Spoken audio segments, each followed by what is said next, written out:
পরন্ত বিকেল বেলায় হযরত ওমর হযরত আলীর বাড়ির দরজায়, আসসালামু আলাইকুম ইয়া আহলাল বাইত আম্মা সাইলা ফালা তানহার।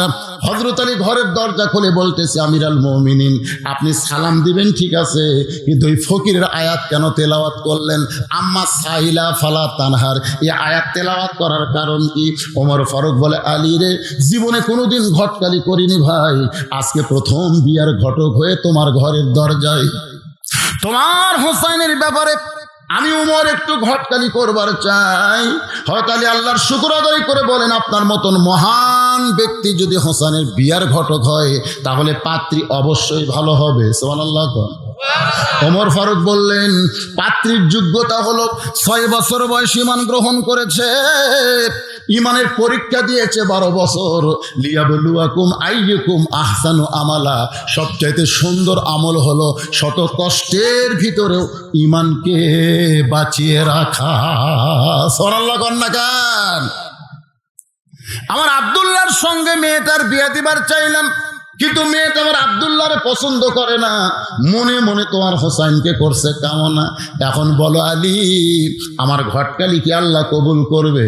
আলী বলতে, আমিরাল মুমিনিন আপনি যেই মেয়ের খবর আপনি আমাকে দিলেন, আমি মনে মনে হোসেনের জন্য এমন একটা বউ খুঁজতেছিলাম। ওমর ফারুক বলে, আলী রে, তাহলে আল্লাহ আমার ঘটকালি কবুল করেছে। এ বলে দুইজনে যখন কোলাকুলি করতেছে, এমন সময় হোসেন ঘরের ভিতর থেকে যে সালাম দেয়, বলে, আমিরাল মুমিনিন আপনার দুইজন মুরব্বী যেভাবে কোলাকুলি করতেছেন, মনে হয় বিয়ে আপনারাই করবেন। ওমর ফারুক রাস্তাতে গেলে শয়তান কয়দিন যায় না, এখন কয়দিন? সে উমরের সামনে যখন বলতেছে মনে হয় বিয়ে আপনারাই করবেন, ওমর ফারুক একটু রাগ করে বলে, বাবা হোসাইন আমি তোমার মুরব্বী, তোমার বাবাও তোমার মুরব্বী, আমরা দুই মুরব্বী মিলে যদি কোনো সিদ্ধান্ত নেই, তুমি কি সেই সিদ্ধান্ত গ্রহণ করবা না? হোসেন বলতেছে, আপনি আমার মুরব্বী আমি জানি, আমার বাবা মুরব্বী আমি জানি, কিন্তু আসল মুরব্বী হিসাবে কেবলমাত্র আমার নানাকেই শুধু আমি মানি। লিল্লাহে তাকবীর। আপনি সম্মান করেন জানেন, কিন্তু মানতে গেলে একজনকেই মানা লাগবে। আল্লাহ বলেছেন, কুল হে রাসূল আপনি বলেন, ইন কুনতুম তুহিব্বুনাল্লাহা ফাত্তাবিউনি। উপায় নাই রে, সবাই বলেন উপায় নাই রে, উপায় নাই রে, উপায় নাই, নবী বিনে আল্লাহ পাওয়ার উপায় নাই। বলে, হুজুর আমি তো চিশতিয়া। আমি কি? চিশতিয়া। তুই কি? আমি কাদরিয়া। তোর খবর কি? কয় নকশবন্দিয়া। তুই মুজাদ্দিদিয়া। কি রে? তরিকা হলো একটা, যেই তরিকার রাস্তার মালিক হচ্ছে মুহাম্মাদুর রাসূলুল্লাহ। তুই এগুলা তরিকা কোথায় পেলি? এই জন্য তো রাসূল বলেছেন দল হবে ৭৩টা। ধরে কোন কয়টা? একটা মাত্র দল যাবে জান্নাতে, বাকি সব দল জাহান্নামে চলে যাবে। আমাদের বাংলাদেশে একটা মাত্র তরিকা, সেই তরিকা হলো মুহাম্মাদুর রাসূলুল্লাহ। আল্লাহর বান্দারা, হোসেন বলতেছে আপনার দুইজন মুরব্বী আমি জানি, আসল মুরব্বী হিসাবে কেবলমাত্র আমার নানাকেই শুধু আমি মানি। ওমর ফারুক বলে, হোসেন তুমি কি বলবার চাও? হোসেন বলতেছে, তাহলে একটু মনোযোগ দিয়ে শোনেন। আজ কয়েকদিন আগে আমি স্বপ্নে দেখেছি আমার নানা ঘরের মধ্যে আরাম করতেছে। আমি হুসাইন নানার কাছে গিয়ে দরজায় ঠোকা মারতে, নানা ঘরের ভিতর থেকে বলতেছে, হোসাইন এখন দরজা খুলতে পারবো না ভাই, আমি জান্নাতের মধ্যে আরাম করতেছি। আমি হোসাইন চমকে গেলাম, ভাঙ্গা ঘরের মধ্যে নানা কথা বলে, আর সেই নানা জান্নাতে কেমনে আরাম করে? দরজা না খুললে কি হবে? জানালার পাল্লাতে ভিতর দিকে তাকায় দেখি আমার নানি উরাতকে বালিশ বানায় দিয়েছে, সেই উরাতের ওপরে আমার নানা মাথা দিয়ে শুয়ে আছে, আমার নানি চুলের মধ্যে হাত দিয়ে কি করতেছে। আমি রাগ করে বললাম, নানা ভাই নানির উরাতকে বালিশ বানিয়ে শুয়ে থাকলে কি জান্নাতে থাকা যায়? আল্লাহর নবী বলে, হোসেন রে তুই ছোট্ট মানুষ, তুই বুঝবি না, তুই বুঝবি না। তোর নানির মতন বউ যদি কেউ ঘরে পায়, ওই ঘরটা আল্লাহর জান্নাত হয়ে যায়। আমি তখন থেকে সিদ্ধান্ত নিয়েছি, বিয়ে যদি করা লাগে আমার নানা যেরকম বিয়ে করছে সেই বিয়ে করব। যে নানির কারণে ভাঙ্গা ঘর যদি জান্নাত হয়, তাহলে আমি তো এখনো বিয়ে করিনি, বিয়ে করলে নানার মতোই বিয়ে করব, যেন আমার ভাঙ্গা ঘরটা আল্লাহ বইয়ের কারণে জান্নাত বানায় দেয়। সুবহানাল্লাহ কন না কেন? বইয়ের কারণে কিন্তু ঘর জান্নাত হয়, জাহান্নাম হয়। আপনি ঈশার নামাজ পড়ে বাড়িতে গেলেন, নিয়ত করতেছেন আমি তো ঈশার নামাজ মসজিদে পড়লাম, আমার বউ ঈশার নামাজ পড়ে হয়তো কোরআন শরীফ পড়তেছে, কিন্তু ঘরের মধ্যে পাতে দেখতেছেন হিন্দুদের পূজার বাদ করে বাঁচতেছে। আমি সামনে কাদের নামাজ পড়লাম আর আমার ঘরে পূজার বাদ্য কেন? যেই মাত্র ঢুকছেন দেখেন আপনার বউ রিমোট কন্ট্রোল নিয়ে স্টার জলসা দেখতেছে। আর স্টার জলসা দেখার কারণে ওই ভারতের হিন্দু নাটকের পূজার বাদ্য হরি হরি রাম রাম রাম রাম আপনার ঘরের মধ্যে বাজতেছে।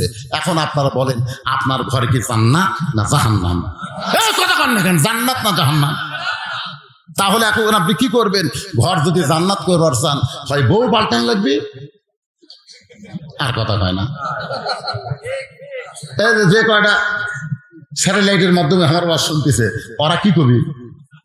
জুয়ানপুরের সেক্রেটারি বলবি খবরদার এই বক্তা দানের এই মঞ্চে না আসে।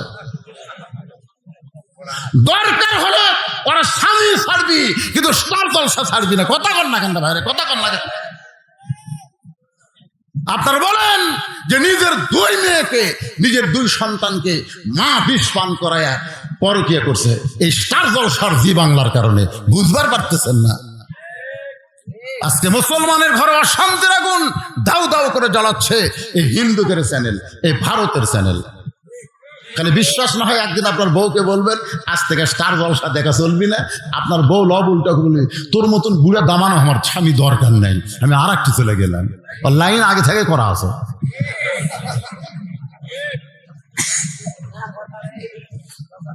পিছনে যারা বসে আছেন আমার কথা কি বুঝতেছেন? হোসাইন বাবার কাছে গিয়ে বলে, বাবা মেহেরবানি করে বলেন তো আমার মা আপনার কেমন বউ? আমার মা আপনার কেমন বউ? অতালির চোখে দর দর করে পানি পড়তেছে। সুবহানাল্লাহ। হোসেন বলে, বাবা আপনি যেমন আমার মাকে বিয়ে করে আপনার ভাঙ্গা ঘরকে জান্নাত পাইছেন, শুধু জান্নাত পান নাই, আমার মা হলো খাতুনি জান্নাত। ও বাবা আমার নানা যেমন বিয়ে করছে আমার নানি, ভাঙ্গা ঘর আল্লাহ জান্নাত বানায় দিছে। ভাবিয়া করিও কাজ, করিয়া ভাবিও না আমি এখনো বিয়ে করিনি। বাবা বিয়ে করার আগে দেখা শোনা বিবাহ করতে। ওমর ফারুক বলে, হোসাইন আমি যে মেয়ের ঘটকালি করতেছি এই মেয়েটা অত্যন্ত ভালো বাবা, এই মেয়েটা অত্যন্ত ভালো। ওমর ফারুকের মুখের দিকে তাকায় হোসেন বলতেছে, আপনি মনে কষ্ট নিয়েন না, আপনার ভালো হলে চলবে না, আমার হওয়া লাগবে। বিয়ে কি আপনি করবেন না আমি করব? বলে তোমার সঙ্গেই ঘটকালি করতেছি, তাহলে আপনি ভালো বললে হবে না, আমার ভালো বলতে হবে। ওমর ফারুক বলে, হোসেন তুমি কেমনি মেয়েটাকে খারাপ বলতেছো? ওমর ফারুকের দিকে তাকায় হোসেন বলে, আমি মেয়েটাকে খারাপ বলতেছি না, তবে আমি সিদ্ধান্ত নিয়েছি যেই মেয়ে আমার 3টা প্রশ্নের উত্তর দিবার পারবে আমি সেই মেয়েকে বিবাহ। যেই মেয়ে আমার কয় প্রশ্ন? 3টি প্রশ্নের উত্তর দিবার পারবে আমি সেই মেয়েকে বিয়ে করতে চাই। ওমর ফারুক বলে, হোসাইন তুমি যে 3টা প্রশ্ন করবে বাবা সেই প্রশ্নগুলো কি কি? হোসাইন বলতেছে, আমি কি পাগল নাকি? আমি যাকে প্রশ্ন করব তার সামনে প্রশ্ন আউট হবে, অন্য কারো সামনে প্রশ্ন আউট করব না। ওমর ফারুক বলে, আলী রে রাসূল বলেছেন আনা মাদিনাতুল ইলমি ওয়া আলী বাবুহা, আমি হচ্ছি ইলমের শহর, আলী হচ্ছে তার দরওয়াজা। তুমি এত বড় জ্ঞানী ব্যক্তি, বলো তো হোসেন যে 3টা প্রশ্ন করবে এ সম্পর্কে তোমার ধারণা কি? আলী বলতেছে, জীবনের প্রথম শুনলাম। সুবহানাল্লাহ। হোসেন যে 3টা প্রশ্ন করে বিয়ে করবে এইটা আমি বাবাও কোনোদিন জানতে পারি নাই। ওমর ফারুক বলতেছে, আলী রে আমার ঘটকালি আল্লাহ কবুল করে নাই। কানতে কানতে মেয়েটার ঘরের দরজায়, মা আমার আব্দুল্লাহকে স্বামী বলে স্বীকার কর মা, তোর দুনিয়াও শান্তি আখেরাতেও শান্তি হবে। মেয়েটা বলতেছে, একটা বারের জন্য আপনি বলেন আব্দুল্লাহ ভালো, আব্দুল্লাহ ভালো, হোসেন চাইতে আব্দুল্লাহ ভালো, আমার কোনো আপত্তি নাই, কিন্তু আব্দুল্লাহর চাইতে চাইতে হোসাইন ভালো হয় তাহলে আমি আপত্তি জানাই। ওমর ফারুক বলতেছে, মা আমার আব্দুল্লাহর চাইতে হোসাইন 100 গুণ 200 গুণ ভালো হতে পারে, কিন্তু হোসাইন তো তেমন একজন ছেলে না যে তুমি বিয়ে বসবার চাইনি তোমারে বিয়ে করবে, বরং যাকে বিয়ে করবে তাকে 3টা প্রশ্ন করবে, উত্তর দিবার পারলে বিয়া, নচেত বিয়া করবে না। যেই প্রশ্ন আমি জীবনেও শুনি নাই, তার বাপও জীবনের জানে না, তাহলে তুমি কেমনে উত্তর দিবা? মেয়েটা ঘরের ভিতর থেকে বলে, ইয়া আমিরুল মুমিনিন, হোসেন কি 3টা প্রশ্ন করবে আমি জানি না, তবে আমার ঈমান বলতেছে আমি না পারলেও আমার আল্লাহ পারাবে। সবচাইতে সুন্দর আমল লিয়াবলুয়াকুম আইয়ুকুম আহসানু আমালান, সবচাইতে সুন্দর আমল হলো ঈমানের বলে বলিয়ান হয়ে কেউ না পারলেও আল্লাহ পারবে বিশ্বাস করা। সুবহানাল্লাহ কন্যা। আপনাকে ঈমান কি কয়? একজন আমাকে বলতে, হুজুর যতই ওয়াজ করেন, যতদিন বেঁচে আছে ওই চেয়ার সাইড দি, আপনি যতই ওয়াজ করেন। আমি বললাম তোর ঈমান কি কয়? আমার ঈমান এটা কয়। হাই রে পাগল রে। তুইজ্জু মান তাশা তুযিল্লু মান তাশা বিয়াদিকাল খায়র ইন্নাকা আলা কুল্লি শাইইন কাদির। সম্মান দিয়া চেয়ারত বসানোর মালিককে, আমার ঘাড় ধরে নামানোর মালিককে, ভালো মন্দর মালিককে, সমস্ত ক্ষমতার মালিককে। আপনাদের ঈমান কি কয়? কয়েকদিন আগে কিন্তু একজন টাকলাচ্ছিলেন না আপনারা ওয়াজের শুরুতে, যখন এই বছর ওয়াজ শুরু করি, হাইরে টাকলার মোশান ভাই, বিসমিল্লাহ তুলে দিবি, রাষ্ট্রধর্ম তুলে দিবি, ইয়ে করবি সে করবি, আলিমদের দাড়ি কামড়া দিবি, একেবারে ভাবে গেছে আলিমদের দাড়ি কামড়া দেব। আমরা কইলাম আল্লাহ, বর্তমান তো আন্দোলন করার কোনো রাস্তা নাই, মিছিল করলেই পুলিশ আগে হামা করে ধরবি, ভাই দরকার নাই। গোপনে আমরা আল্লাহ বললাম, আল্লাহ আল্লাহ, দুনিয়ার সব আদালত নষ্ট হয়ে গেলে তোমার আদালতে তো কিছু বিচার আছে। আল্লাহ এমন বিচার করলেন ভাই, বাংলাদেশ থেকে তুলে কানাডা গেল, কানাডা মারলো লাত্তি, দুবাই যে পড়লো, দুবাই 1 লাত্তি মারছে, আবার বাংলাদেশ বিমানবন্দর ফিরে যাচ্ছে, শালা কোন দিক দিয়ে পলে গেছে অনুবীক্ষণ যন্ত্র দিয়ে খুঁজে দেখা যায়নি। তাহলে আল্লাহ তাকে উপর তুলবারও পারে, আবার লাত্তি দিয়ে নামে দিবারও পারে। জোরে কোন কথা কন না কেন? কিছুদিন আগে আফগানিস্তানে সিরিয়ায় যে ইউক্রেনের প্রেসিডেন্ট গুলি করে মুসলমানকে হত্যা করেছে, আজকে সেই ইউক্রেনের প্রেসিডেন্টকে রাশিয়ায় খ্রিস্টান হয়ে মানে বিজাতির উপরে গুলি করতেছে। জোরে কোন কথা ঠিক কিনা? আমাকে বলে, হুজুর রাশিয়ার ইউক্রেন যুদ্ধ লাগছে, আপনি কোনটার পক্ষে? আমি কইলাম পাগলা, দুটাই বেজন্মা। দুটাই কি বেজন্মা? বোঝে না, দুটাই বেজন্মা, একে জন্মের ঠিক নেই। ওরকে পক্ষে যাই হবি, মান তাসাব্বা বিকওমিন ফাহুয়া মিনহু, ওই পক্ষে আল্লাহ জাহান্নামে ঢুকাবি। তো হুজুর তাহলে কি বলতেছেন? আমি বললাম মরে পাউস হয়ে যায়, মরে পাউস হয়ে যাক। এখন আবার শুনতেছে আমেরিকা নাকি চীনের উপর হুমকি মারতেছে, মারুক শালা, ওরা মেরে মেরে ওরা পাউস হবে, মাঝখানতে আমরা গোটা পৃথিবী ফাঁকা পেয়ে যাবো। জোরে কর কথা ঠিক না? যখন করোনা আসলো, আমাদের বাংলাদেশের করোনার জন্য আমি কিন্তু দোয়া করছি। দোয়া করার পরে চুপ করে কিছুক্ষণ কই, তখন আমার মুসল্লি একদিন বলতে, হুজুর আপনি তো করোনা মুক্তির জন্য বাংলাদেশে দোয়া করেন, তারপর যে 1 মিনিট চুপ করে করেন, সেটা কি? আমি বলি সেটা হচ্ছে ভারতত করোনা থাক, আমেরিকা থাক, এইগুলো দেশ থাক। এইগুলো দেশে কেন থাকবে? বলে আমেরিকায় যতদিন করোনা থাকবে, আমেরিকা কোনো মুসলিম কান্ট্রিকে আক্রমণ করবে না। জোরে কোন কথা ঠিক? কেন ওরা নিজেরাই বাঁচার খালি চেষ্টা করবি। দেখেন যেদিন থেকে করোনা আছে সেদিন থেকে আমেরিকা কোনো দেশে ধরছে, খালি ওরাই বাঁচার চেষ্টা করতেছে। বাবরি মসজিদ ভাঙ্গা গুঁড়া করে দিল এই ভারতের বিজাতেরা। জোরে কোন কথা ঠিক কিনা? ওর তো করোনা ধরে মরে শেষ হয়ে যাক। ভারতে কিছু আমার মুসলিম ভক্ত আছে, তারা আমারও আসলে, আমি ওদেরকে বললাম, ভাই ভারতে মুসলমানের খবর কি? আলহামদুলিল্লাহ হুজুর, মুসলমানের ধরতেছে না। কিন্তু আমাদের বাংলাদেশে করোনা আসতোই না, কিন্তু আমাদের কতগুলো ওদের বেশি যাওয়া আসা করে, উঠি যাও ঠিক মতো, এরকে জন্য বলে পার হয়ে যাচ্ছে। তারপর আমাদের দেশ আল্লাহ করোনা দিবি 3 বছরে মাত্র কয় হাজার, 29,000, এটা মরা খেরে। করোনা পর্যন্ত বাংলাদেশে এসে কানতেছে, আল্লাহ এরা যে খাপসার খাপসা, যে জ্ঞান্দরের জ্ঞান্দ, যে অপরিষ্কার, এরকে শরীরের মধ্যে ঢুকতে আমাকে ভয় লাগতেছে। ওরা মরবে না আমরা মরবো, মানে করোনায় মরার ভয় করতেছে আমাকে অবস্থা দেখে। এ দেশে করোনা থাকবে না ভাই, দান আল্লাহ করোনা মুক্তি বাংলাদেশ দান করুক, জোরে কেন আমিন। আল্লাহর বান্দার একটু মনোযোগ দিয়ে শুনবেন। মেয়েটা বলতেছে, আমিরুল মুমিনিন হোসেন কি 3টা প্রশ্ন করবে আমি জানি না, তবে আমার ঈমান বলতেছে আমি না পারলেও আমার আল্লাহ পারাবে। জোরে বলেন কে পারাবে? সঙ্গে সঙ্গে হযরত ওমর হযরত আলীর বাড়িতে এসে বলতেছে, আলী রে তারিখ করতে চাই। হোসেন বলে কিসের তারিখ? ওমর ফারুক বলে বিয়ের তারিখ না, তুমি যে 3টা প্রশ্ন করবা মেয়েটা উত্তর দিবার পারবে কি পারবে না তার তারিখ।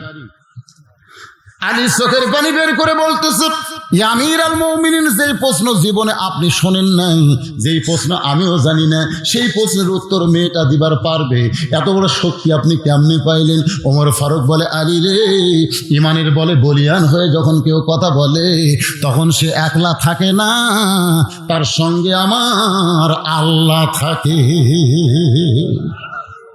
রে যুবকেরা, একটু মনোযোগ দিয়ে কথাগুলো শোনো বাজান।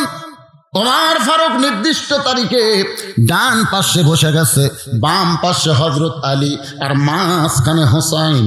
সামনে একটা চাদর দেওয়া হয়েছে, ওই চাদরের ওই পারে 18 বছরের যৌবনা মেয়েকে বসানো হয়েছে। বসার সাইজটা খেয়াল করবেন। ডান পাশে যিনি বসেছেন তার নাম হলো হযরত ওমর, জোরেকার নাম কি? বাম পাশে যিনি বসেছেন নাম হলো হযরত আলী, আর মাঝখানে যে বসেছে যুবক হযরত হোসাইন, আর সামনে একটা চাদর দিয়া, চাদরের ওই পারে 18 বছরের মেয়েটাকে বসানো হয়েছে। এই সামনে চাদর দেওয়ার কারণে হলো পর্দা, কারণ একজন 18 বছরের মেয়েকে একেবারে সরাসরি বসানো যাবে না, সামনে একটা পর্দা দেওয়া লাগবে। জোরে বলেন ঠিক কিনা? আজকে দেখবেন একটা মেয়েকে দেখবার গেছে ছেলে, তার বন্ধু বান্ধব, আগেই মেয়ের বাবু কয়ে দিয়েছে ছেলের বাপ, আমি যাওয়ার পারতেছি না ভাই, আমি যাওয়ার পারতেছি না, তবে আমার ছেলে কিন্তু বন্ধু বান্ধব নিয়ে যাচ্ছে, ভালো মতো দেখায়ও। একে ডাইরেক্ট অ্যাকশন, ডাইরেক্ট একে সামনে বসে থেকে এবার বন্ধুর কানত কয়, কে রে কেমন, বিয়ে কে করবি? ওর বন্ধু করবি না আমি করবি? তোর বন্ধু বলতেছে কেমন লাগতেছে, না মানে ওর বন্ধুর পছন্দ হসা না, ওর বন্ধুর পছন্দ আছে, এই মাল তো দেবো করে।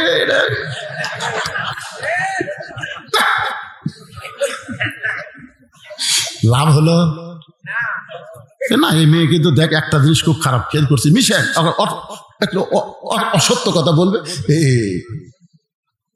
ওই তো আর বিয়ে করে কিছুদিন পরে সে এই ছেলের সাথে বিয়ে দিবেন, হিরোইন খায়, মাঝে মাঝে হিরোইন খায়, ওই বন্ধুর দোষ ধরতেছে হিরোইন খায়। মেয়ের বাপ কইছে, বাচ্চি বাবা তাহলে তুমি করো, বিয়ে করে হয়েছে রে। ঘটনা সত্য, এরকম ঘটনা ঘটছে। বন্ধু বান্ধব নিয়ে মেয়ে দেখা যাবে না, কেবলমাত্র ছেলে দেখতে হবে। ধরে কোন কথা ঠিক? এমনকি ছেলের বাপও যায় না, ছেলের বাপও যায় না। আমার এলাকার এক বাপ 30-35টা দেখছে, দেখে আমার কয়, হুজুর এত দেখতেছি। আমি বললাম কি দেখতেছে ভাই? হচ্ছে না হুজুর, পছন্দ হচ্ছে না।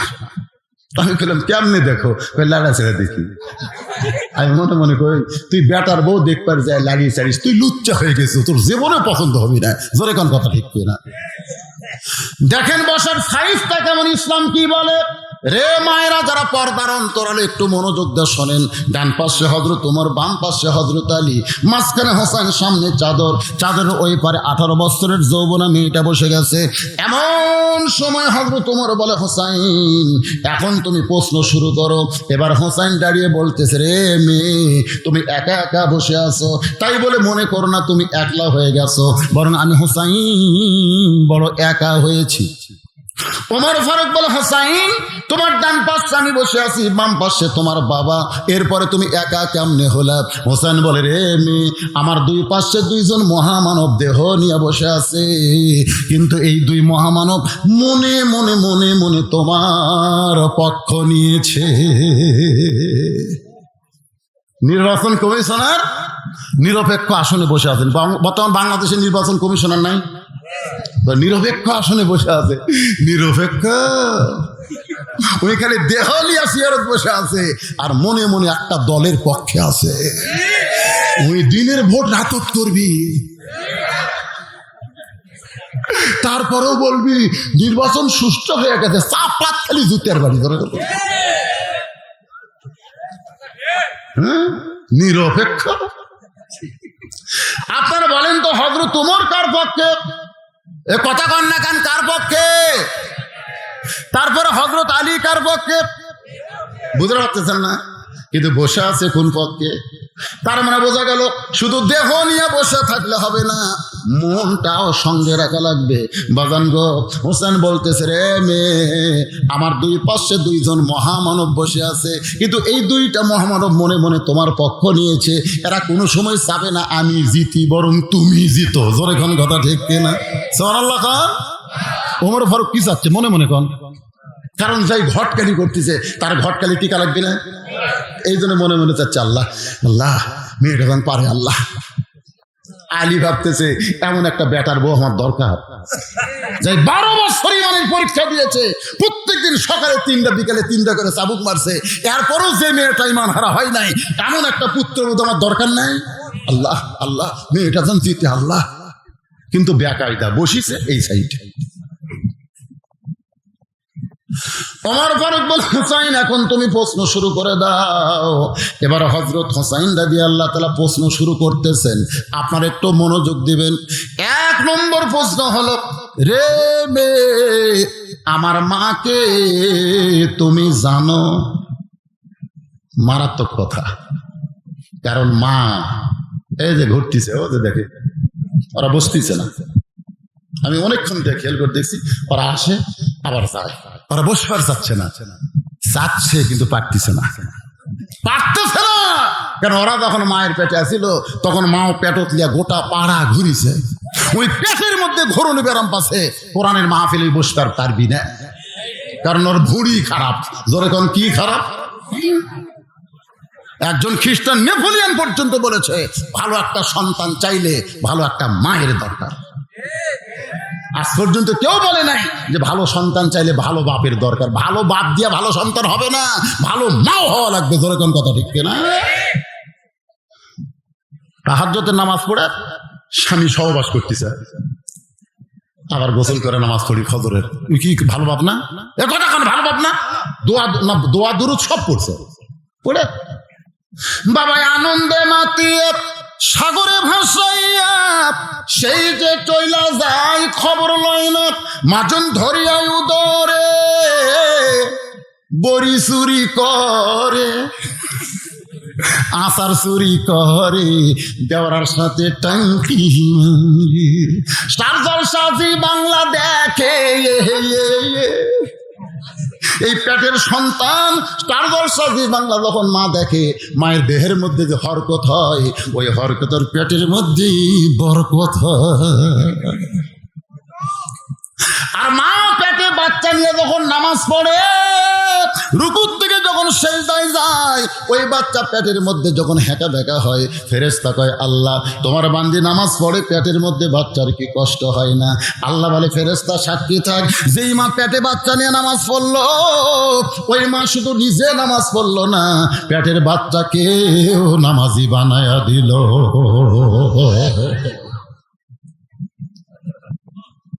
বাজান, আজকে সব ছেলে এক মানের হয় না কেন? আপনারা সব ভালো মায়ের সন্তান। সুবহানাল্লাহ। আর কলজা ভরে গেছে রে, অনেকদিন পর জোয়ান করে আসে। 11:25 বাজতেছে, যখন উঠছি তখন কিন্তু 10টা বাজেনি। 10টা বাজছে? 10টা বাজে নাই।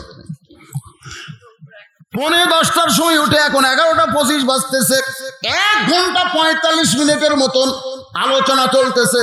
এর ভিতরে আপনাদের বসা দেখে আল্লাহর রাস্তে এত ভালো লাগতেছে, মনে হয় 11:25 না, কেবল রাত 9টা বাজতেছে। ঠিক না? মাঝখান তো 2-1 টোটা বসা করতেছে, করবি অসুবিধা নেই, কারণ সবাইকে অনেকে আছে যাদের এই পেশাব কন্ট্রোল করার যন্ত্র খুবই দুর্বল। পেশাব কন্ট্রোল করার একটা যন্ত্র আছে না, কথা কর না, আছে না? হ্যাঁ, আজকে কোরআনের মাহফিলে আল্লাহর কোরআনের মহব্বতে পেশাব যদি কেউ কন্ট্রোল করে, আল্লাহ বলেছেন ওয়ানুনাজ্জিলু মিনাল কুরআনি মা হুয়া শিফাউ ওয়া রাহমাতুল লিল মুমিনিন। যারা আল্লাহকে বিশ্বাস করেছে, শোনো, এই কোরআনের মহব্বতে ঘন্টার পর ঘন্টা পেশাব কন্ট্রোল করে যদি বসে থাকতে পারো, কোরআন যাবতীয় ঔষধ হিসাবে আমি আল্লাহ নাজিল করেছি। পেশাব জাতীয় যত ব্যারাম আল্লাহ সব ভালো করে দিবে। আর সামান্য পেশাব লাগার কারণে যায় যা। এই কোরআন যেমন সুপারিশ করবে, তেমন কোরআনের অভিশাপ আছে না নাই? জোরে কোন আছে না নাই? এমন অভিশাপ দিবে, পেশাব বন্ধ হবে না। রাত্রে বিছনায় ঘুমাতে গেলে পলিথিন তলে দিয়ে ঘুমান লাগবে। স্বামী আমার ছোট বাচ্চা হচ্ছে, টপ টপ করে খালি পড়তিছে। আল্লাহর কোরআনকে মহব্বত করেন। হোসাইন বলতেছে, রে মেয়ে, আমার 1 নম্বর প্রশ্ন হলো, আমার মাকে তুমি জানো? আমি কোন মায়ের সন্তান, কোন মায়ের পেটে ছিলাম আমি? আমার মা সম্পর্কে তোমার জানা আছে? সঙ্গে সঙ্গে মেয়েটা পর্দার ওপার থেকে বলে, হোসাইন, আমি আপনার মাকে চিনি। কি কইছে? আমি আপনার মাকে চিনি। সঙ্গে সঙ্গে হযরত ওমর ফারুক জিহ্বার কামড় খাইছে, আর হযরত আলীর চোখ দিয়ে দর দর করে পানি পড়তেছে, আর মাঝখানের হোসাইন মুচকি মুচকি হাসতেছে। 3 বিচারকের চেহারা 3 রকম। ডান পাশে যিনি বসে আছেন জিহ্বায় কামড় খাইছে, বাম পাশে হযরত আলীর চোখ দিয়ে দর দর করে পানি পড়তেছে, আর মাঝখানের হোসাইন হাসতেছে। ওমর জিহ্বাত কামড় খাওয়ার কারণ হলো প্রথম প্রশ্নই আউট হয়ে গেল। 3টার উত্তর তো দূরের কথা, 1 নম্বরে আউট হয়ে গেল। আর হযরত আলীর কান্দার কারণ হলো, তুই কেমনে চিনবি হোসেনের মাকে? আমি স্বামী হইয়াই পুরাপুরি চিনতে পারি নাই। সুবহানাল্লাহ। স্বামী হইয়া পুরাপুরি চিনতে পারি নাই। গভীর রাত্রে দুনিয়া থেকে বিদায় নিয়েছে, গভীর রাত্রে তাকে দাফন করা হয়েছে। গভীর রাত্রে হযরত আলী কান্দের বলে, আল্লাহ, আমার বিবি ফাতেমার প্রতি খুশি হয়ে গেছে, আল্লাহ ফাতেমার প্রতি তুমি খুশি হয়ে যাও। দোয়া করার পরে তাকায় দেখে এই মাত্র ফাতেমার কবর দিল, সেই কবর নাই। সামনে 4টা 5টা পুরাতন কবর দেখতে পায়। আলী খুঁজতেছে নতুন কবর, কিন্তু জান্নাতুল বাকিতে শুধু পুরাতন কবর। এই মাত্র নতুন কবর গেল কোথায়? নতুন কবর ফাতেমার কবর কোথায় রে? আমি আলী কেন খুঁজে পাই না? আল্লাহ ডাকতে বলে, আলী, আমার ফাতেমা পর্দা নিশি, আমি আল্লাহ জোহরা ডিগ্রি দিয়া ফাতেমার কবরকে পর্দা করেছি। যেই ফাতেমার কবর পর্যন্ত মানুষ দেখতে পায় না, সেই ফাতেমার চিনার কোনো প্রশ্ন ওঠে না। জানার কথা বলতে পারে, নবীর মেয়ে ফাতেমা, হাসান হোসেনের মা ফাতেমা, আলীর বিবি ফাতেমা আমি জানি, কিন্তু যখন বলবে আমি চিনি। 4-5 জন গল্প করতেছে, আমাদের পাড়ার সবচেয়ে সুন্দরী বউ কার? 4-5 জন গল্প করতেছে। তখন একজন বলতেছে, অমুকের বউ 1 নম্বর। আমি দেখছি ভাই, সেই রকম। সাইড, তুই দেখিস নি রে? ওই যে অমুকের আব্দুর রহিমের বউ দেখছো, সেই রকম রে। একদিন হুন্ডার বাসে নিয়ে গেল, মনে হয় ডানা কাটা পড়ি রে। আর এরকম গল্প হয় না? হাসেন গল্প করে না?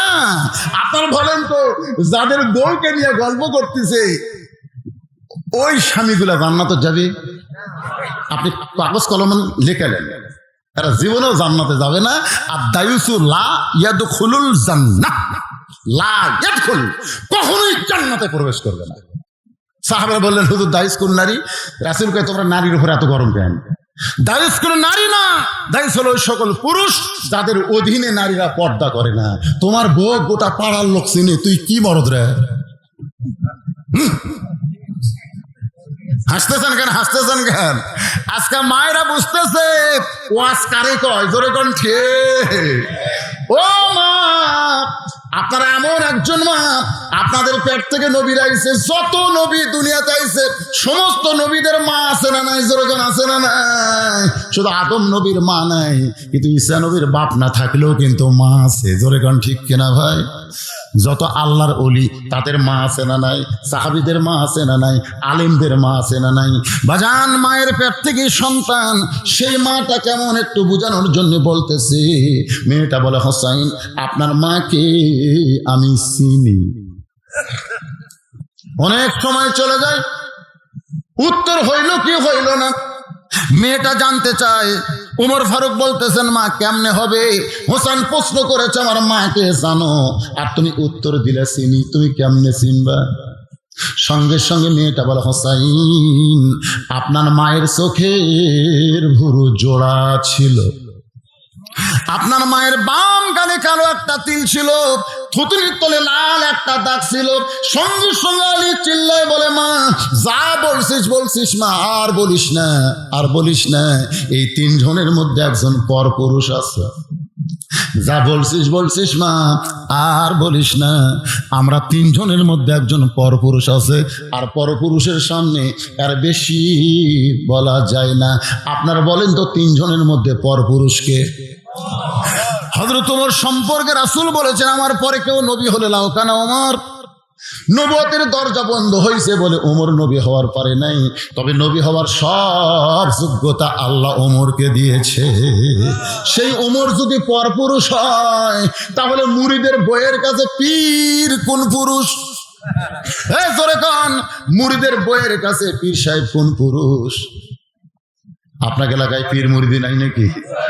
আল্লাহর ধন নবীর দিয়া, আল্লাহ গেছে গায়েব হইয়া, নবীর ধন খাজানিয়া, শুয়া আছে আজমিরে, কেউ ফিরে না খালি হাতে, খাজারে তোর দরবারে। হঠাৎ চিল্লায় বলে, মা তুমি কেমনে বললে হোসেনের মায়ের চোখের ভুরু জোড়া ছিল? কারণ এটা আমি বলতে পারি, আমার বউ হওয়ার কারণে। বাম গালে কালো একটা তিল ছিল, হোসেন বলতে পারে তার মা হওয়ার কারণে। থুতুনির তলে লাল একটা দাগ ছিল, এটা হাসান বলতে পারে কারণ ফাতেমা তার মা হওয়ার কারণে। তুমি রোম দেশের জেলখানায় বন্দি থাকা একটা মেয়ে কেমনে বললা মা, তুমি কেমনে বললা? মেয়েটা বলে, মুরব্বী ওই রোমের জেলখানায় যখন আমি বন্দি ছিলাম, সকাল বলে 3টা করে চাবুক মারতো, বিকেল বেলায় 3টা করে চাবুক মারতো। ওয়ালা নাবুলু ওয়ান্নাকুম বিশাইইম মিনাল খাউফি ওয়াল জুই ওয়া নাকসিম মিনাল আমওয়ালি ওয়াল আনফুসি ওয়াস সামারাতি ওয়া বাশশিরিস সাবিরিন। আমি বলতাম, আল্লাহ এত নির্যাতন, তুমি আছো আসমানে, নবী আছে মদিনায়, এই রোমের জেলখানায় এত নির্যাতন করে গো আল্লাহ, শুধু তোমার ঈমান গ্রহণ করা অপরাধে আমার কি দুনিয়াতে কোনো শান্তি নাই? মেয়েটা বলে, হোসাইন এমন কথা বলে কানতে কানতে আমি যখন বেহুশ হয়ে পড়ে যেতাম, ওই বেহুশ অবস্থায় একদিন আমি দেখি আমার শিয়রের পাশে নূরের একটা পুতুলি বসে বসে কাঁদতেছে। আমি বললাম, কে গো আপনি? জান্নাতের হরি না বেহেশতের পরি? এমন করে কে কান্দেন গো? আমার মাথায় হাত দে বলে, মা আমি জান্নাতের পরিও না, বেহেশতের হরিও না, আমি হলাম জগৎ বিখ্যাত মা ফাতেমা। জান্নাতুল বাকি থেকে আমি তোমার রোমের জেলখানায় তোমার সান্ত্বনা দিবার আইছি। মেয়েটা কান্দার বলে, হোসাইন আমি তখন আপনার মায়ের মুখের দিকে তাকাই, দেখি চোখের ভুরু জোড়া দেখতে পাই, বাম গালে কালো একটা তিল দেখেছি, থুতুনির তলে লাল একটা দাগ দেখতে পাই। হোসেন কান্দার বলে, রে মেয়ে, 1 নম্বর প্রশ্নের উত্তর যেমন আশা করেছিলাম, তুমি তার চাইতে 100 গুণ সুন্দর দিয়েছ। ওমর ফারুক বলে, আলী ভাই আমার ঘটকালি আল্লাহ কবুল করেছে। হোসেন বলে, এত সহজ নয়, কারণ 3টা প্রশ্নের উত্তর না দিলে তো আমি বিয়ে করব না। একটা প্রশ্ন সবাই পারতে পারে, কিন্তু 2 নম্বর 3 নম্বর সবাই পারবে না। আমরা যখন কবরে যাব, হিন্দু বলেন, বৌদ্ধ বলেন, খ্রিস্টান বলেন, ইহুদি বলেন, 1 নম্বর প্রশ্ন করলে সবাই উত্তর দিবার পারবে। খেলাত পড়ে হিন্দুরাও কিন্তু আল্লাহ কয়, জোরে কোন কয় কি কয় না? খেলাত পড়ে হিন্দুরা খ্রিস্টানেরাও আল্লাহ কয়। এই জন্যে মান রব্বুকার উত্তর সবাই দিবার পারবে, কিন্তু কবরে যখন মুনকার নাকির বলবে অমা দিনুকা, তোমার ধর্ম কি, তখন কিন্তু হিন্দু পারবে না, ইহুদি পারবে না। শুধুমাত্র অমাইয়াবতাগি গায়রাল ইসলাম দীনান ফালাই ইকবালা মিনহু, কেবলমাত্র ইসলামকে গ্রহণ করা যারা মুসলমান, তারাই 2 নম্বর উত্তর দিবার পারবে। মুসলমান ছাড়া এই 2 নম্বর প্রশ্নের উত্তর কেউ দিবার পারবে না। যখন 3 নম্বর প্রশ্ন করবে আমার নাবিউকা, তখন কেবলমাত্র আখেরি পয়গম্বরের উম্মত যারা, তারাই উত্তর দিবার পারবে, অন্য কেউ উত্তর দিবার পারবে না। তাহলে এই 3টা উত্তর দিবার গেলে 3টা পজিশন থাকা লাগবে, ধরে কোন কথা ঠিক কিনা? ওমর ফারুক বলে, হোসাইন তাহলে তুমি এখন 2 নম্বর প্রশ্ন করো। এবার হোসেন বলে, রে মেয়ে, আমার 2 নম্বর প্রশ্ন হলো 6 বছর বয়সে তুমি ঈমান কেমনে পাইলা? 6 বছর বয়সে ঈমান কেমনে পাইলা? তুমি রোমের জেলখানায় বন্দী ছিলা, তোমার দাদা খ্রিস্টান, তোমার বাবা খ্রিস্টান, রোম দেশের সকলে খ্রিস্টান। ওই খ্রিস্টান দেশে 6 বছর বয়সে তুমি ঈমান কেমনে পাইলা? যে ঈমান গ্রহণ করার কারণে 12 বছর তোমাকে জেলখানায় বন্দী জীবন কাটাতে হইল, যে ঈমান ধরে রাখার কারণে সকালবেলা 3টা, বিকালবেলা 3টা করে চাবুক খেতে হলো। আমার প্রশ্ন হলো, তুমি 6 বছর বয়সে ঈমান কেমনে পাইলা? ওমর ফারুক থরথর করে কাঁপতেছে, কারণ যেই প্রশ্ন ওমরের করা দরকার ছিল, 2 পাহাড়ের মাঝখানে যখন দেখা হলো, যে প্রশ্ন ওমর করতে পারে নাই, সেই প্রশ্ন এখন হোসাইন করলো। মেয়েটা বলে, হোসাইন 6 বছর বয়সে ঈমান কেমনে পাইলাম যদি জানতে চান তাহলে শোনেন, আমি দুনিয়ার সাধারণ কোনো ঘরের মেয়ে না, আমি দুনিয়ার সাধারণ কোনো ঘরের মেয়ে না। আমার দাদা হলো রোম সম্রাট কাইসার। যেই বলেছে আমার দাদা রোম সম্রাট কাইসার, সঙ্গে সঙ্গে ওমর ফারুক চমকে উঠছে, তাহলে মেয়েটা সাধারণ ঘরের না, তার দাদা হলো রোম সম্রাট কাইসার। মেয়েটা বলে, হোসাইন 6 বছর বয়সে অন্দরমহলে মায়ের সঙ্গে, এমন সময় আমার দাদা অন্দরমহলে গিয়ে বললেন, নাতনি রে, আজকে রোমের রাজ দরবারে খেলা হবে, তুই কি খেলা দেখতে যাবি? ছোট ছোট বাচ্চারা খেলার কথা শুনলে আর দুনিয়ার কোনো কিছুর কথা খেয়াল থাকে না, ধরে কোন কথা ঠিক কিনা? ছোট ছোট বাচ্চা শুধু নয়, এখন যুবকেরাও, এখন এই যে ইয়ং জেনারেশন, কিশোর যুবক, এরাও কিন্তু খেলার মধ্যে মত্ত হয়ে গেছে। রাস্তার পাশে বসে পাবজি, ফ্রি ফায়ার খেলতেছে। ওই রাস্তা দিয়ে একটা কুত্তা যাচ্ছে, ধরে কোন কি যাচ্ছে? কুত্তা যাচ্ছে। কুত্তা যাওয়ার সময় খেয়াল করে দেখে ওই লড়েও না, চড়েও না, পৃথিবীর কোনো খেয়াল নাই। ওর গাঁত মাছি পড়ে তাও তাড়ায় না, কারণ এক হাতে মোবাইল ধরছে আর এক হাতে খালি মশা পড়তেছে, মশা খেতায় না। কুত্তা কয়, কে রে, এটা কে রে? পিছনে এসে লাগ দেওয়ার সঙ্গে ওই লড়েও না, চড়েও না। কুত্তা মনে করছে গাছের গোড়া না হয় পাথর হবে, এই মনে করে ঠ্যাং আলোক করে পেশাব করে দিয়েছে। ফেসবুকে ওটা আমার দিচ্ছে, এটা আমার ফেসবুকে ছাড়া দিচ্ছে, আপনারা দেখেন না? যেই পেশাব করছে তখন তাকে তাকে কুত্তা যাচ্ছে। রে যুবক,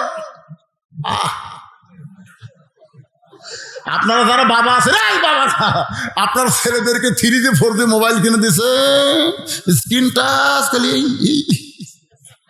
শেষ।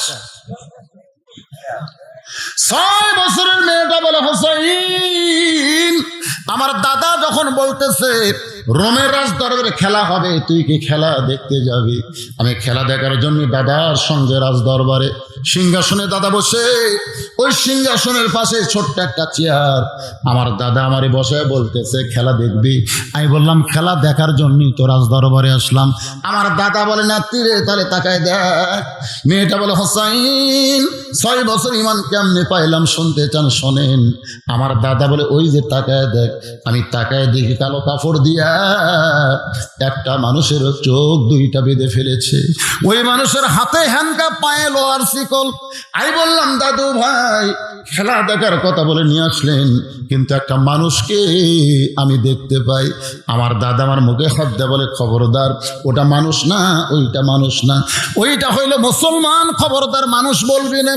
মেয়েটা বলে হোসাইন, খ্রিস্টান জগতের মানুষেরা মুসলমানকে কোনোদিন মানুষ মনে করে না, এই জন্য আমার দাদা বলতেছে ওটা মুসলমান, ওইটা মানুষ না, ওইটা জঙ্গি, ওইটা জিএমবি। এই যে মাঝে মধ্যে জঙ্গি জিএমবি ধরা পড়লো না, তা আমার মেজো মেয়ে আমাকে বলতেছে আব্বু এই জঙ্গিরা কোন জঙ্গল থাকে, মানে বোঝেনি। প্রতিদিন যে কয় জঙ্গি ধরা পড়লো, আর কি সুন্দরবন থাকে না, কোথায় থাকে। তা আমি আমার মেয়েকে বললাম মা, যেদিন তোমার বাবা ধরা পড়বে না সেই দিন এরকম বলবে বদরুশিদ নামে একটা জঙ্গি ধরা পড়ছে। যেই করছি বলছি ভাই, আমার মেয়ে হাউমাউ করে কান্না শুরু করছে। আমি বললাম মা কান্দো কেন?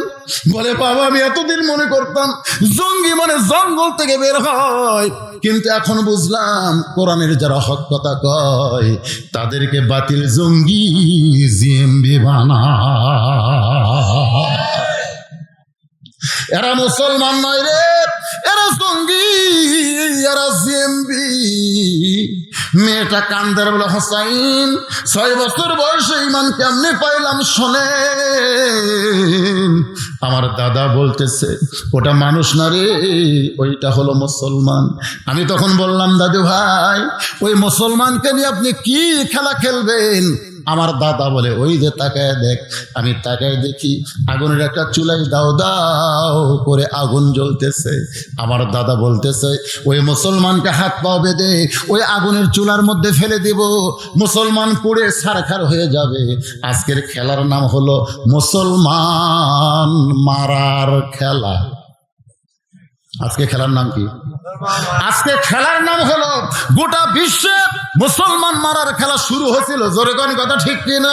আপনি সে দিকে তাকাবেন, সিরিয়ার দিকে তাকান, চেচনিয়া, বসনিয়া, আফগানিস্তান, কাশ্মীর, এমনকি মায়ানমার, এমনকি আপনি দেখবেন ইরাক, ইরান, সব দেশে মুসলমান একটা মারার খেলা, ফিলিস্তিনে মুসলমান মারার খেলা। জোরে কোন কথা ঠিক কিনা?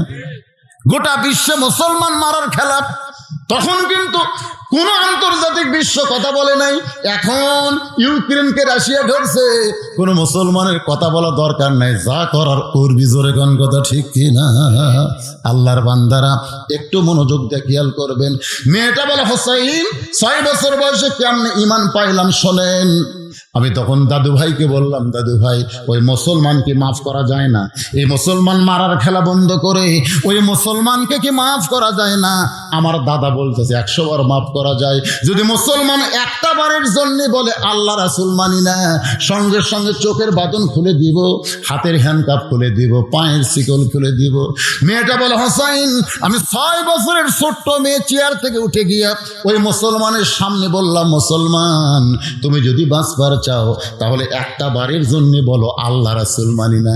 আমার দাদা তোমার চোখের বাঁধন খুলে দিবে, তোমার হ্যান্ডকাপ খুলে দিবে, তোমার পায়ের শিকল খুলে দিবে। যদি বাঁচতে চাও একটা বারের জন্য বলো আল্লাহ রাসূল মানি না।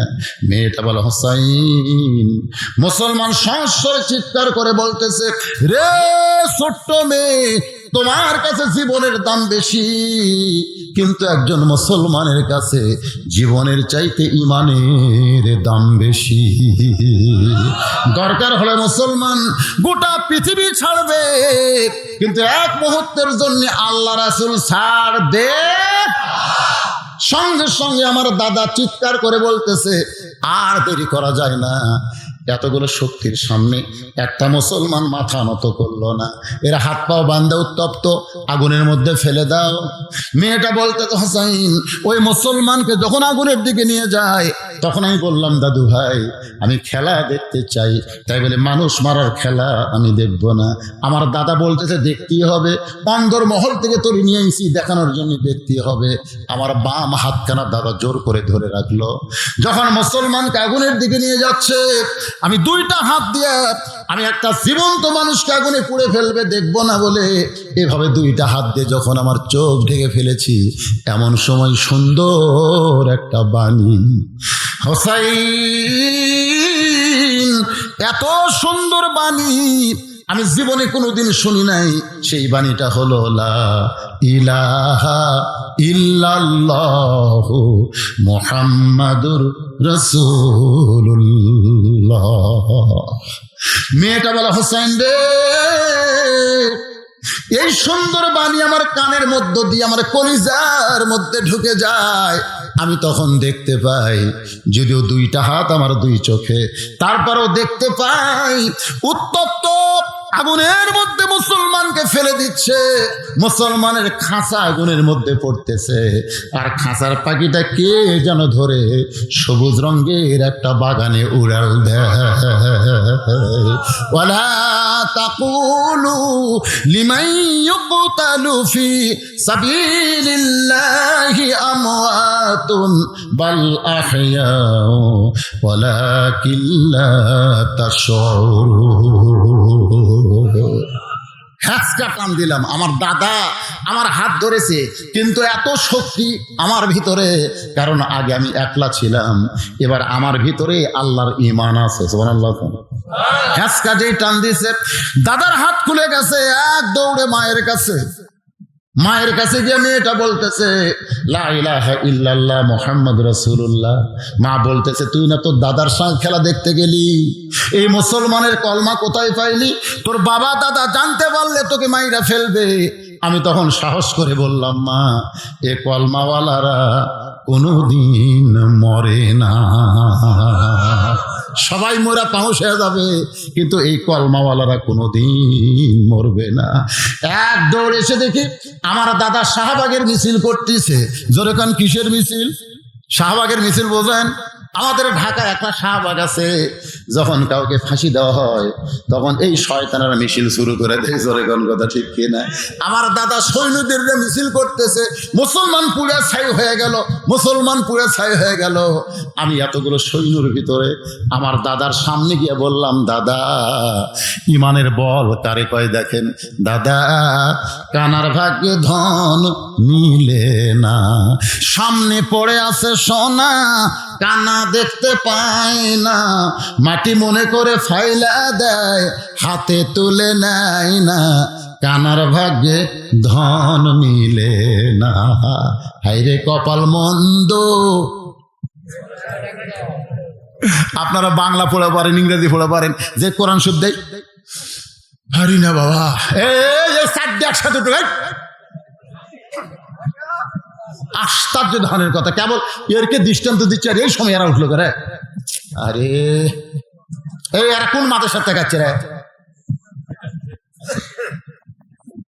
না না, একজন উঠলে তাও একসাথে জামাত ধরে উঠছে।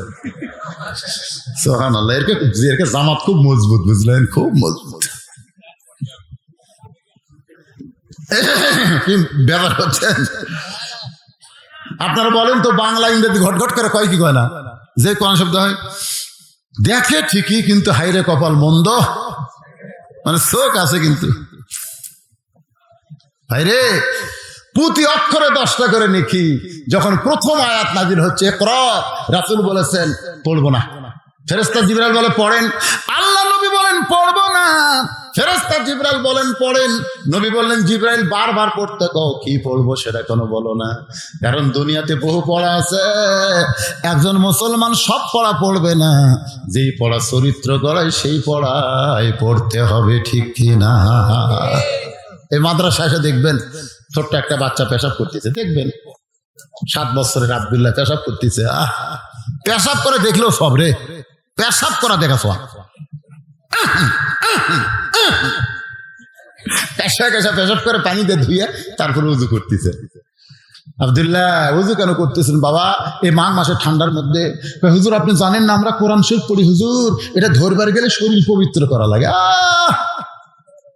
কলজা শান্তি রে।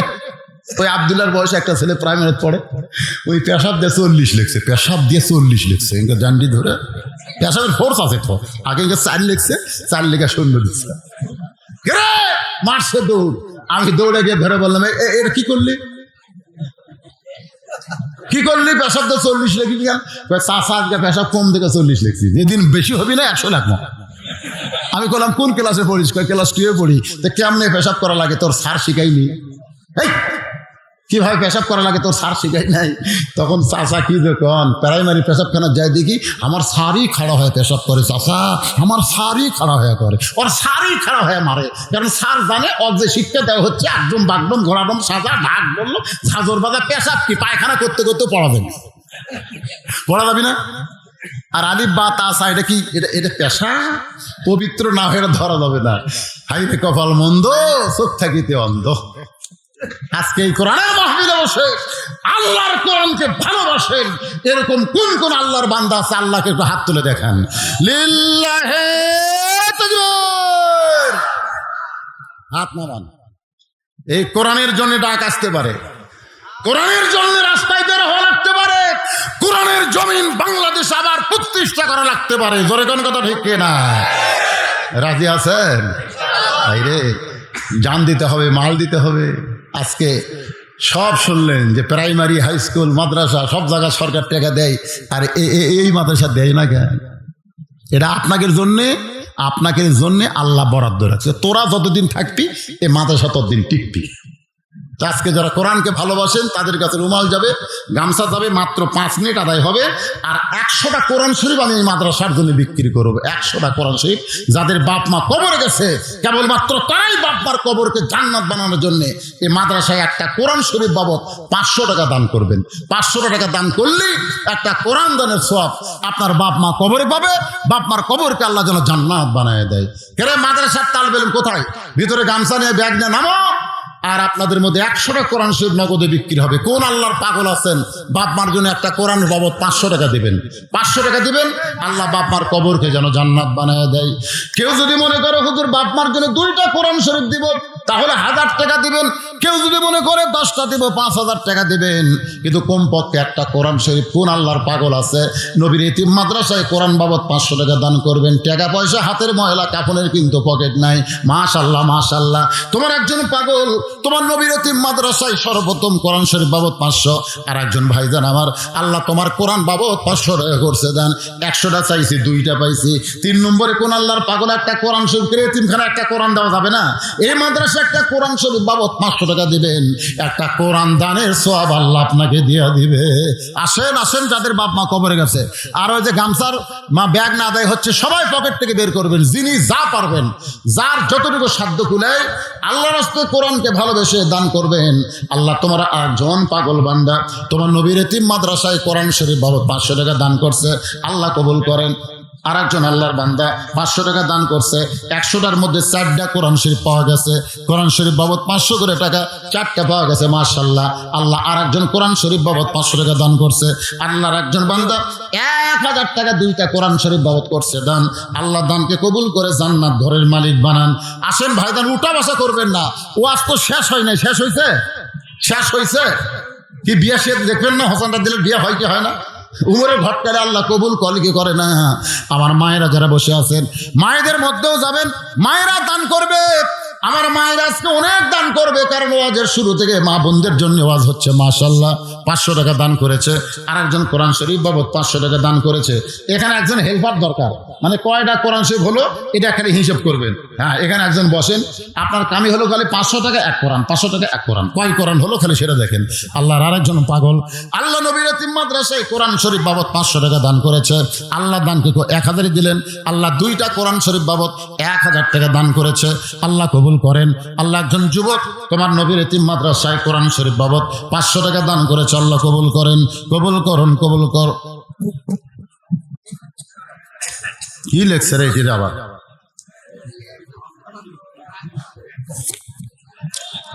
আসসালামু আলাইকুম। কবরস্থানের জমির উপর এক সাইডে মসজিদ আছে, সেখানে নামাজ পড়া জায়েজ না জায়েজ নয়? অবশ্যই জায়েজ। জায়েজ অনেকে কবরের উপরে নাই, তো সাইডে আছে, তো সাইডে থাকলে অসুবিধা কি? আমরা তো আর কবরক সেজদা দিই না, সেজদা দেবো আল্লাহকে। সবকিছু নিয়তের উপরে নির্ভর করে, বুঝলেন না ভাই? না, হ্যাঁ, কোনো অসুবিধা নেই।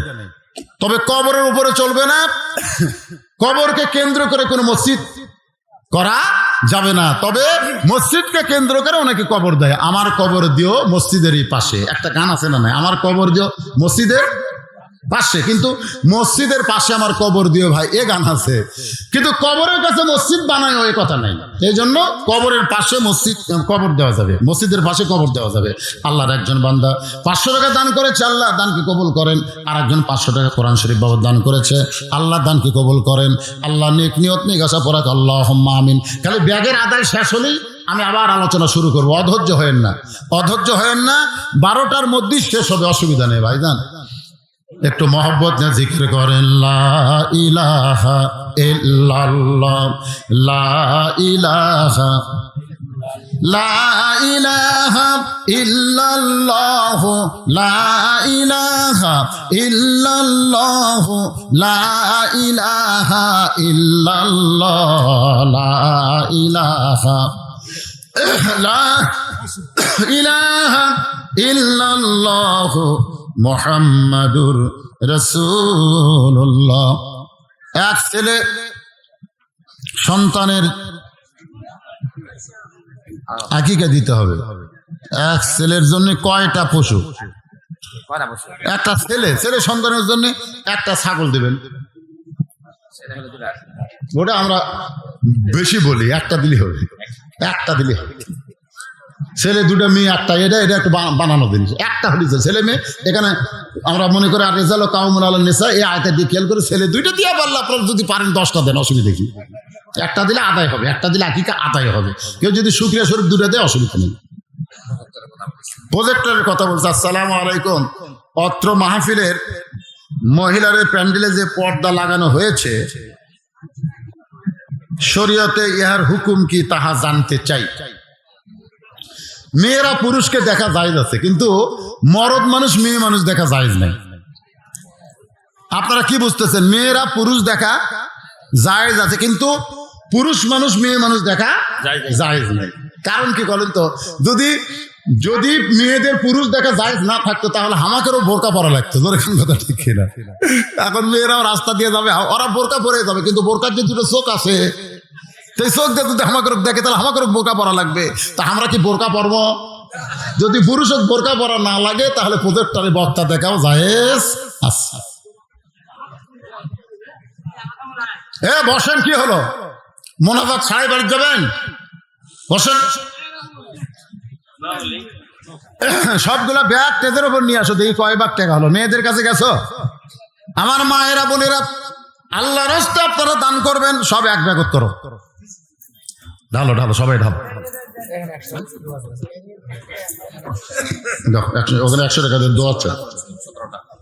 17টা কোরআন শরীফ হয়েছে, আর 3টা দেন তো, তিনজন 3টা কোরআন শরীফ দেন, তাও 20টা কোরআন শরীফ হবে। দেন, আল্লাহর রাস্তায় দেন। কত টাকা কত হালে কত দিকে চলে যায়।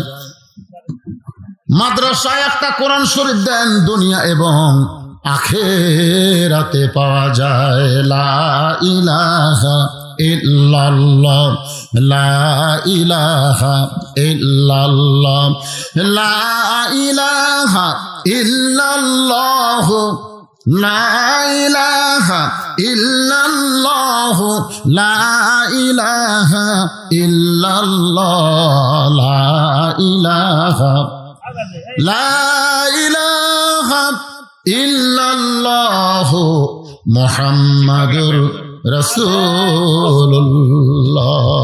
মেয়েটা বলা, হোসাইন 6 বছর বয়সে এইভাবেই ঈমান নামক মহামূল্যবান নিয়ামত আল্লাহ আমাকে দান করেছে। সঙ্গে সঙ্গে হোসেন বলে, রে মেয়ে, আমি 2 নম্বর প্রশ্নের উত্তর যেমন আশা করেছিলাম, তার চাইতে আল্লাহ তুমি 1000 গুণ সুন্দর উত্তর দিয়েছ। জোরে কর না সুবহানাল্লাহ।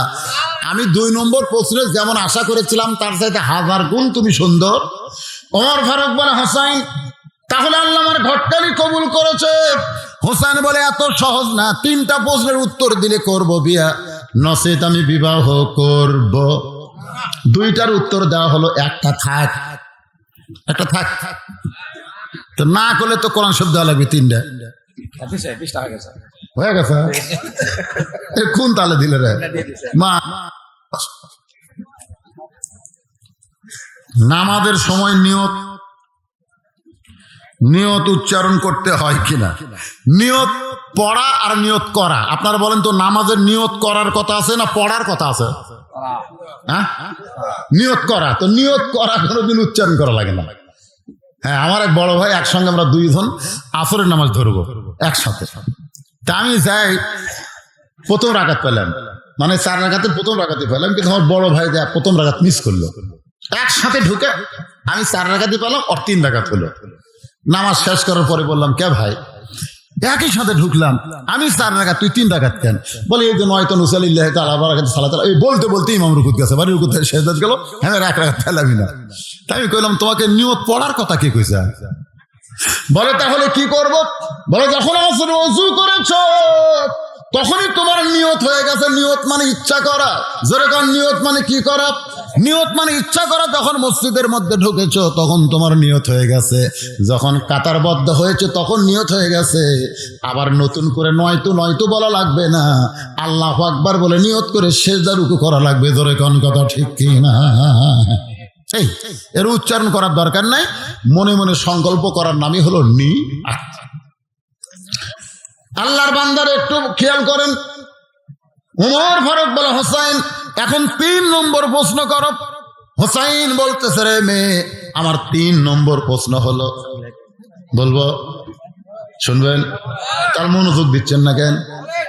3 নম্বর প্রশ্ন হলো, রে মেয়ে, বিবাহের পর আমার সঙ্গী তোমার থাকতে হবে। বিবাহের আগে না, বিবাহের পর। বাংলাদেশে প্রত্যেকটা ছেলে মেয়ে বিয়ার আগেই করবার চায়, কিন্তু বিয়ার পরে বোঝেন না। বিয়ার আগে আর বিয়ার পরে কম বেশি আছে না নাই? আপনারা বলেন তো, যারা 14ই ফেব্রুয়ারি পালন করে এরা কি বিয়ার আগে করে না পরে করে? আপনারা বলেন তো, বিবাহের আগে কোনো কিছু করা জায়েজ না হারাম? হোসাইন কিন্তু বলতেছে, রে মেয়ে, আমার সঙ্গে বিবাহের পরে, আমার সঙ্গে বিবাহের পরে তোমার যে সম্পর্ক হবে আমার সঙ্গী থাকতে হবে। মেয়েটা ফোঁপায় ফোঁপায় কাঁদতেছে। ওমর ফারুক বলে, মা, 2টা কঠিন প্রশ্ন হোসাইন করলো, তার উত্তর তুমি সহজে দিয়ে দিলে।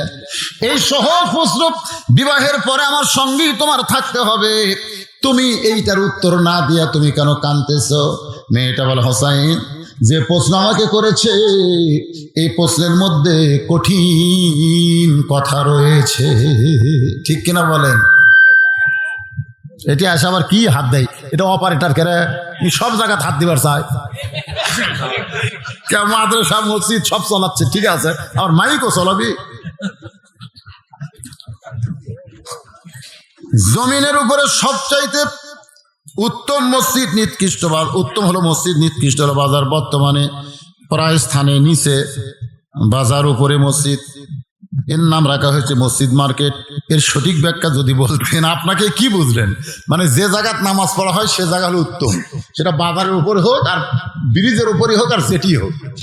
আপনি নিজে বাজার থেকে, বাজার মানে কি এটা বুঝাইছে আল্লাহ রাসূল, যে বাজার নিকৃষ্ট এই কারণে, বাজার গেলে মানুষ শুধু দুনিয়াবি চিন্তায় ব্যস্ত হয়ে যায়। আর মসজিদের মধ্যে উৎকৃষ্ট এই কারণে, এখানে আসলে মানুষ একমাত্র আল্লাহ এবং আখেরাত নিয়ে ব্যস্ত হয়ে যায়। জোরে কোন কথা ঠিক কিনা ভাইজান?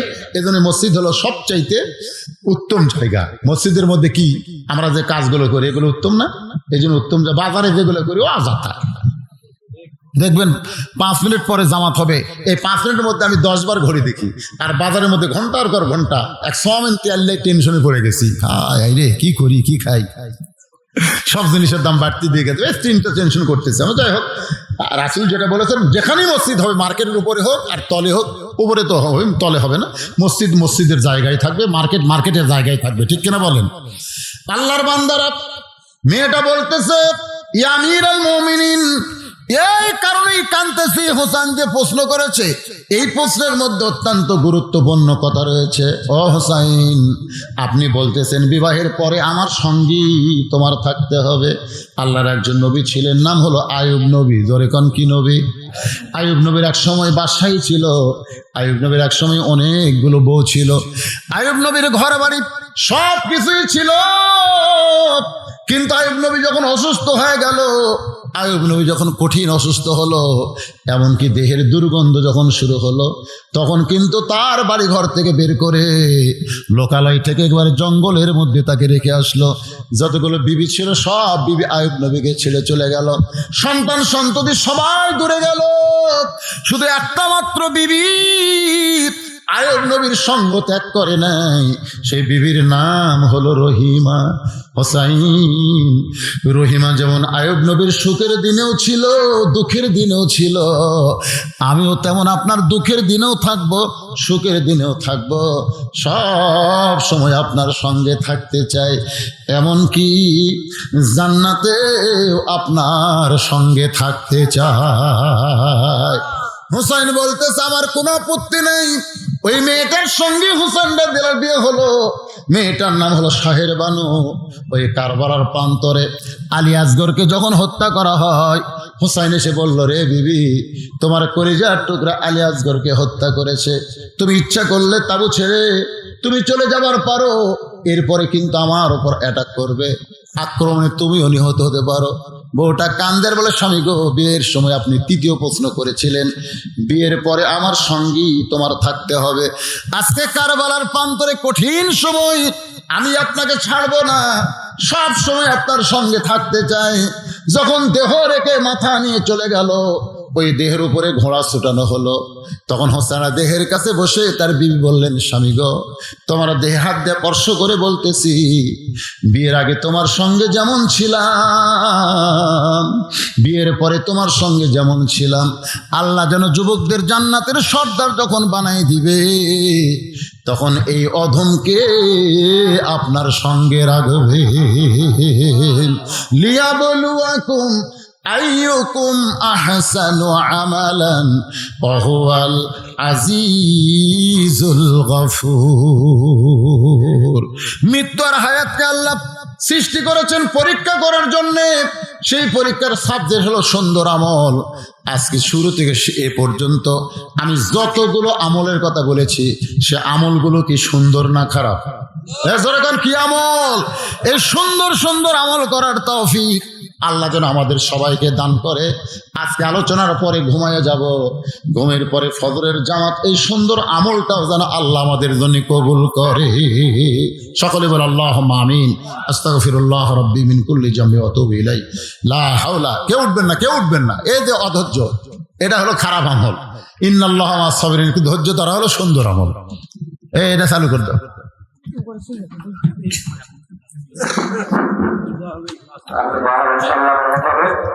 আমাদের সম্মানিত সভাপতি মহাভাই আমাদের চলে গেছেন, একটু মতামত করেছেন যে আমি পরে আসলে করবো এরপর থেকে এ রাত্রি 12টা পর্যন্ত তোমার পাগল বান্দা বান্দিরা আরামের বাড়ি, আরামের ঘুমকে বাদ দিয়া কোরআন হাদিসের মহব্বত কলিজার মধ্যে নিয়া এই জান্নাতের বাগানে বসে বসে কোরআন হাদিসের আলোচনা শোনার শেষে আমি গুনাহগারের সঙ্গে রহমতের দরজায় ফকির হয়ে দোকানা হাত তুলেছি। মেহেরবানি করে আজকের মাহফিল আমাদের সকলের হিদায়াতের জন্য, নাজাতের জন্য, জান্নাতের জন্য কবুল করো। এই মাহফিলের শুরু থেকে শেষ পর্যন্ত যত আলোচনা হয়েছে আল্লাহ, এর মধ্যে যদি ত্রুটি হয়, ভুল হয়, মাফ করে দাও, এর জাহাদিয়া মঞ্জুর করো। সোনার মদিনায় নবী পাকের রওজা মুবারকে আল্লাহ তুমি কবুল করো। তামাম আম্বিয়ায়ে কেরাম, আসহাবে কেরাম, তাবিঈন কেরাম, তাবা তাবিঈন কেরাম, তামাম পৃথিবীর মাটির নিচে যত মুমিন মুমিনাত আছে আল্লাহ সকলের আরওয়াহ ফরিহাদিয়া কবুল করো। মাবুদ, আমরা যারা হাত তুলেছি আমাদের ভিতরে জনম দুঃখনী মা যাদের কবরে চলে গেছে, আল্লাহ মেহেরবানি করে মায়ের কবরকে জান্নাতের টুকরা কবুল করো। বাবার বাড়িঘর সবই আছে, আমি সহ আমরা যারা বাবা হার এতিম হয়ে গেছি আল্লাহ মেহেরবানি করে বাবার কবর জান্নাতের টুকরা বানাও। আল্লাহ জুয়ানপুর মাদ্রাসাকে কবুল করো, জুয়ানপুর হাফেজি মাদ্রাসাকে কবুল করো। এই মাদ্রাসার জায়গা জমি দিয়া যারা কবরবাসী হয়েছে আল্লাহ মাদ্রাসা উসিলায় তাদের কবরকে জান্নাতের টুকরা বানিয়ে দাও। আল্লাহ মাদ্রাসার 5 জন তালবে ইলম কোরআন হাফেজ হলো, যাদের মাথায় পাগড়ি পরানো হলো, হক্কানে হাফেজ আলেম কবুল করো।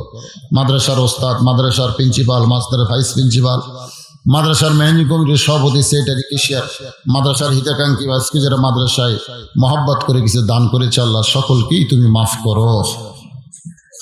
আল্লাহ আমার মা বোনেরা পর্দার অন্তরালে বসে বসে ওয়াজ শুনেছে, আল্লাহ আবিদা সালিহা পদ্মানজি কবুল করে মা ফাতেমার চরিত্র দান করো। আল্লাহ আমি সহ আমরা যারা অসুস্থ অবস্থায় আছি, আল্লাহ আমাদের সকলকে সুস্থ করে দাও। আল্লাহ আল্লাহ মেহেরবানি আমাদের সবাইকে মাফ করে দাও। আমি গুনাহগার বলে দোয়া ফিরাই দিও না আল্লাহ। এতগুলো মানুষের মধ্যে যার 2 হাত পছন্দ হয়, সেই 2 হাতের উসিলায় আল্লাহ আজকের মাহফিলকে তুমি কবুল করো। আল্লাহ আল্লাহ এই মাদ্রাসাকে কবুল করো, কিয়ামত পর্যন্ত কবুল করো। আল্লাহ এই মাদ্রাসার সেক্রেটারি সাহেব, মাদ্রাসার সভাপতি সাহেব অত্যন্ত আমার ভক্ত মহব্বতের একজন মানুষ। আল্লাহ দীর্ঘদিন ধরে মাদ্রাসার দেখাশোনা করতেছে, আল্লাহ তার জন্য আমরা দোয়া করি। শুনলাম তার প্যারালাইসিস হয়েছিল, স্ট্রোক করেছিল, আল্লাহ তুমি তাকে সুস্থ করেছো মাদ্রাসার খাতির, আরো তুমি হায়াতে তাইয়্যিবা দান করে দাও। আল্লাহ আল্লাহ মেহেরবানি করে আমাদের সকলকে মাফ করে দাও। যেদিন আমাদের মৃত্যু হবে, দিনটা যেন জুমার দিন হয়, মাসটা যেন রমজান মাস হয়।